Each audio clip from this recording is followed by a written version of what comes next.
Pwede na magpatubig ah. Hindi nakapasok yung truck. Hindi ibig sabihin hindi nakakapasok doon yung truck para itutulak na lang dito yung... Oo. Uwi na pala oh. Okay na oh, nakakaano na tayo dito.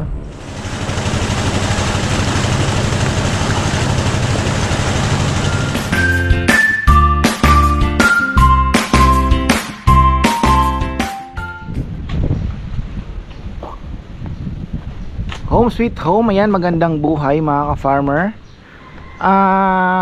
Update tayo sa tambak syempre. Ayan. Parang kahapon lang naman kami umalis ano. Kahapon is day off. Ayan. Maaga naman kami umalis kahapon. Ayan. Dahil uso ang Nipah virus, bagay, di naman po kami kumakain ng mabolo ngayon. Ay salamat, may nagkukusang magdilig. Ayan, ito dinilig ko to kahapon. Ay hindi, Monday ano, Monday night. Matinding pagkakadilig. Tingnan natin yung tinatambakan kung ano na, hanggang saan na. Pinapapatag natin yan. Kumusta naman yung pagdidilig. Sana naman ay dinilig ng maayos. At hindi naman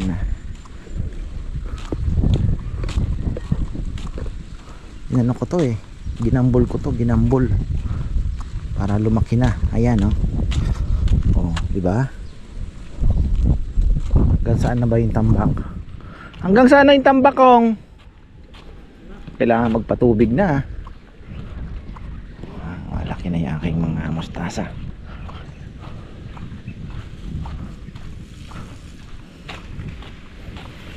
Pwede na kuhanan to ng ano? No. Oh, bunutin mo na. Bunutin mo para papalitan ko uli ng mga buto para hindi na hindi na sabay-sabay ang laki. Anuhan uli natin ang buto. Kumusta na 'yung tinatambakan? Nag-ano na pala, nag-connect na. Pwede na magpatubig ah. Hindi nakapasok yung truck. Hindi ibig sabihin hindi nakakapasok doon yung truck para itutulak na lang dito yung... Oo. Uwi na pala oh. Okay na oh, nakakaano na tayo dito. Oh. Naisara na yung dito. Oh, sarado na, ano na rin, tuyo na rin yun dyan. Ito na lang ang tatambakan. Tapos ayun. Ayun, ito. Gusto daw ni Bebe parang batis lang na ano, parang tinatawag sa Kapampangan paranum. Paranum. Patubig lang. Ewan ko kung ano ang ano niya. Siya nang bahala dyan. So ito, ay, ba't dyan tinambak? Mali ah, ano nangyari? Bakit dito nata? Ito yung kinikwento ni Papa yan. Bakit ganon? Parang mali ah. Pinapapantay niya kasi gawa na ang masyadong umbok yung doon. Ayan oh, tingnan nyo. Masyado pong nakaumbok. So, pinapatapyas niya yan.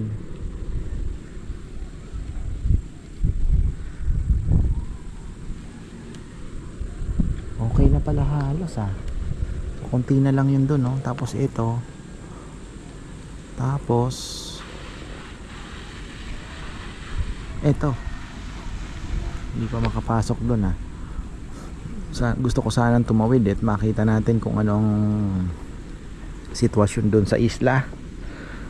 Kaya lang ay hindi man tayo makakatawid. Kailangan may kuryente pa yan. Kailangan lagyan ng kuryente yan. Linya ng kuryente. Lalagyan natin ng linya ng kuryente yan kasi abang lang.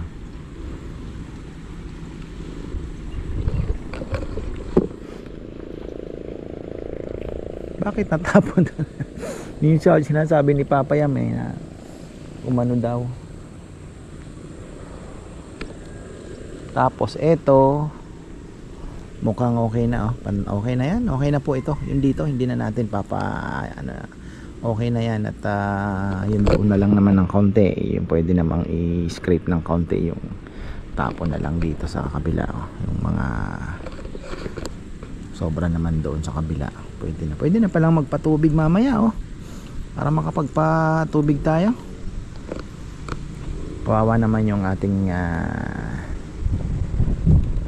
mga isda, mga farmer. Patubig tayo.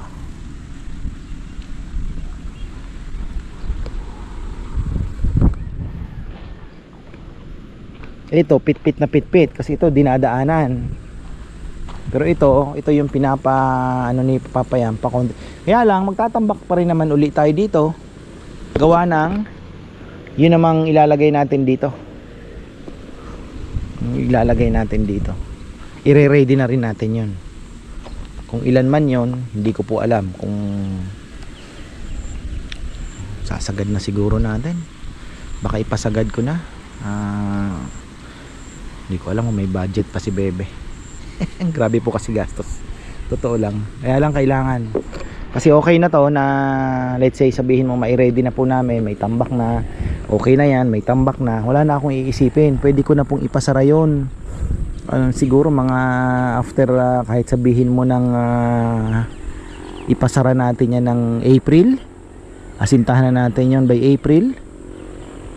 Tapos magtatambak ulit tayo kasi yung may space pa, di ba? Tatambakan din natin yon. Unti-untiin natin sisementohin yung parking kasi yun pong magiging problema ko dyan. Pagka yan po ay hindi na semento, pag inabot po tayong tag-ulan at magtuloy-tuloy po ang dagsa ng bisita natin, hindi na po mapaparkingan yan, lalambot po yan. Alam nyo naman, tambak, putik po yan. Yung mga sasakyan po dyan, mababalahaw yung mga gulong nila. So wala pong makakapasok dyan. Kahit yun doon din, hindi din magagamit. So magagamit lang itong konting may akasya, tapos yun doon. So hindi na talaga uubra sa tinatakbo po ng kainan ngayon. Kailangan talagang madagdagan na po yung parking. Pag naayos naman natin yan, magkakaguhit-guhit na, mas magiging organized na po yung pasok ng sasakyan. Alam na nila, may mga guide.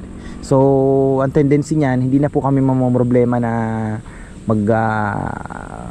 alam niyo yun, mag-ano yung sabog-sabog yung parking. Kasi pag linagyan mo na ng linya yan, may disiplina na. Alam na nila, may bakante pa doon isa. 'Di ba? So aayusin nila yan.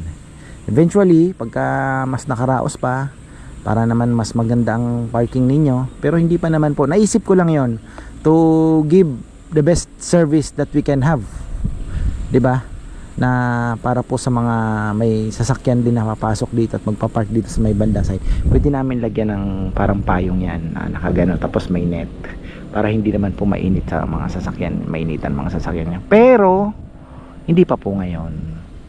Yan po ay mga naisip ko lang na pwede namin gawin para makapag-provide ng mas magandang service. Kasi ako, siyempre, bilang may sasakyan din, minsan hinahanap mo yung medyo may lilim. Kasi di pa pagka, let's say, aalis ka na ng alauna, ang init po sa sasakyan So hinahanap mo yung may lilim talaga So sabi ko, pwede naman gawa ng yon. Just in case na, di ba, dumating sa punto na talagang tuloy-tuloy naman, hindi lalagyan na natin. Ano lang yon, kumbaga parang mga pwedeng gawin. Di ba? So ayun. Ayan na, pwede na tayo magpatubig dito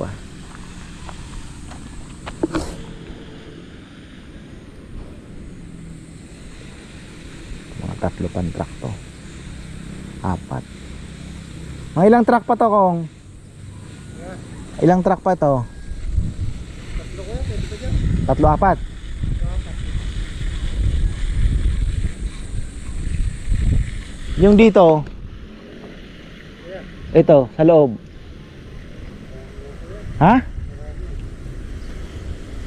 Wala, hindi na natin mapasok kasi kailangan mabuhusan na rin. Na? Hindi, ayan yung damo Ano nawala? May damo Hindi, ayan na yung damo Ibig sabihin, nandyan lang yung lupa, nandyan yung damo, konti lang. Itong side na tong ano, ito. Pero yun doon wala pa na. Pero nandyan lang yan, napitpit lang ng konti. Marami pala. Napitpit lang ng marami. So, pwede na siguro. Subukan natin magpatubig na yan at tingnan natin kung magpuputik dyan. Pero hindi na siguro kasi medyo na sarado na. Oh. Ayan. Yan po yung hinihintay ko para makapagpatubig na tayo. At ang laki na. Oh. Halos 1 meter na yung hypotenuse ha. Ayan. Hindi po yung taas. Pinaka-hypotenuse. Kung kukunin mo yung triangle, yung hypotenuse niya nasa 1 meter na siguro ang haba. Ayan. Trigonometry. Ayan. Ito kasi yung hypotenuse, di ba? Yung pinakamahabang part ng triangle. Adjacent, ito ata. Makalimutan ko na yung trigonometry ko. Favorite ko pa naman yan. SOHCAHTOA. Alam niyo yung SOHCAHTOA? Sine tangent over hypotenuse, parang ganun ba? Nakalimutan ko na yung mga ano. Pero pag na-review maiintindihan ko naman. Nasingit ko pa yun ano. Ayan, basta yan, ayan po yung itong slope na to. Yan po yung pinaka hypotenuse niya. Alala ko yan. Yan, triangle. So, ayun. Basta may SOHCAHTOA yan eh. Yan yung pinaka ano. SOHCAHTOA. Cosine, sine, tapos tangent. Diba? Sa calculator yan. Maalala ko pa. Ayan. P6 gumamit din yan eh. Ginamitan din yan. May ano daw kung pala, mama iba ko. May ano daw pumapasok? Hindi, may pusa?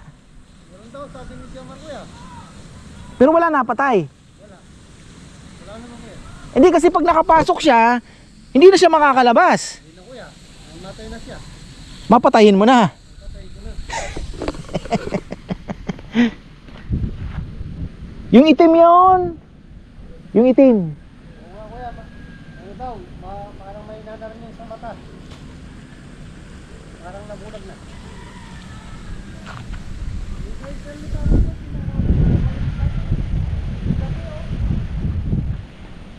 Yung gray cell ni? Ano no? Paano? Nawala ko kanina. Ba't mo pinakawalan?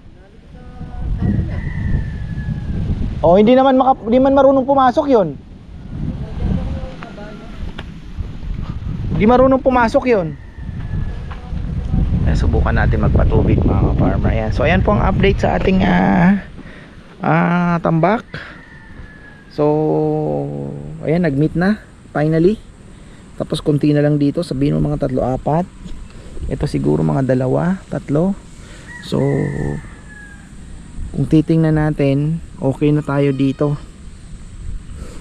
So ito na lang ang island na lang ang kailangan tambakan. So yun dito naman wala naman pong problema. Pag sabihin natin kahit April na natin yan patira, makahinga-hinga ng kaunti. Grabe din po yung gasto sa ano. Ha? Ba? Bakit pinutol? Sinasabi ko ay nagpuputol eh. Pinutol yan. May magaling na naman na tumira niyan. Ay? Maikli na nga eh. Oh, binalata na naman oh. Kala ko ikaw, baka ikaw. Ha? Talaga naman oh.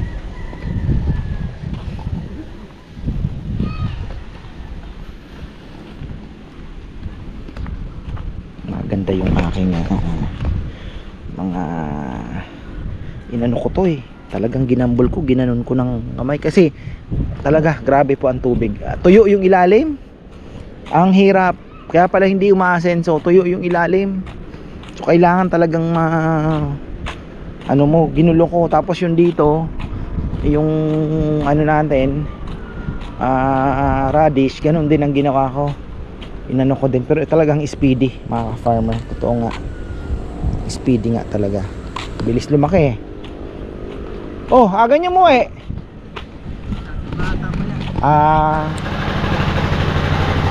Yun na, patubig na tayo. Ako, dalawang bata na andun, Rowan, Bunater. Ayan oh, lubog na. Ay, labas na yung ano mga farmer oh. Labas na yung tawag dito, yung ayun na oh, nakalabas na. Hindi pala nila tinanggal yung plastic na pinangbabara nila doon sa, pero ayan, hanggang bukas patubig tayo.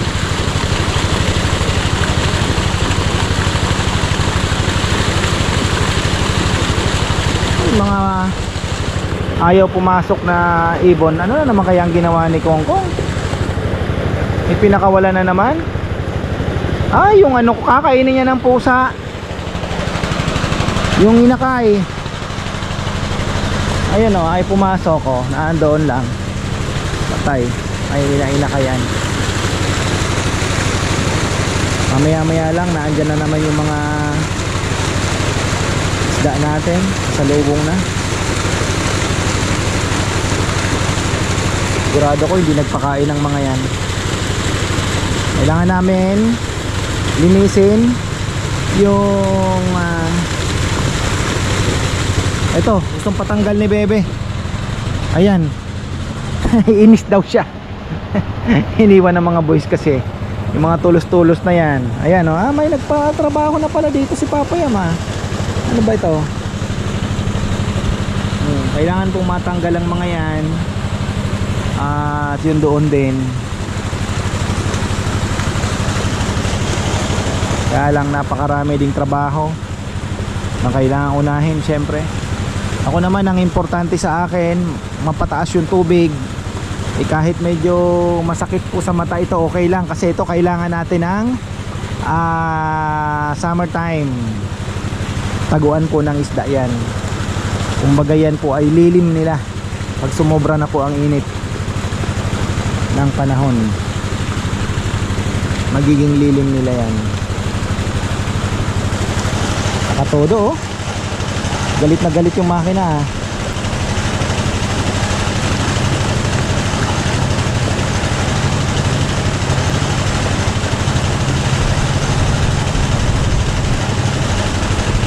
Nakatodo. Actually magpatubig lang po tayo hanggang mamayang gabi. Tapos bukas ng buong araw puno na uli yan. Lalagpasan na yung anong yun. Lalagpasan na.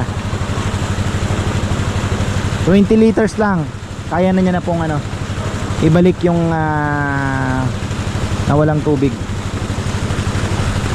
Kaya lang ang challenge natin, pinakamahirap pong sitwasyon yung pag walang tubig itong delta na kailangan mong magpatubig at wala kang masipsip. Yun ang pinakamahirap na sitwasyon talaga. Kaya maganda din sana kung magkaka-swimming pool doon eh, kasi lagi pong pag may ano, di ba? Tatapon mo, tapos pag may magre-rent, aanuhin mo na naman. Tatapon mo dito sa fish pan na ang tapon. Baba na pala ng tubig ano. Maganda pa yung tubig sa ano, sa delta, kaya maganda pag pumasok, maganda.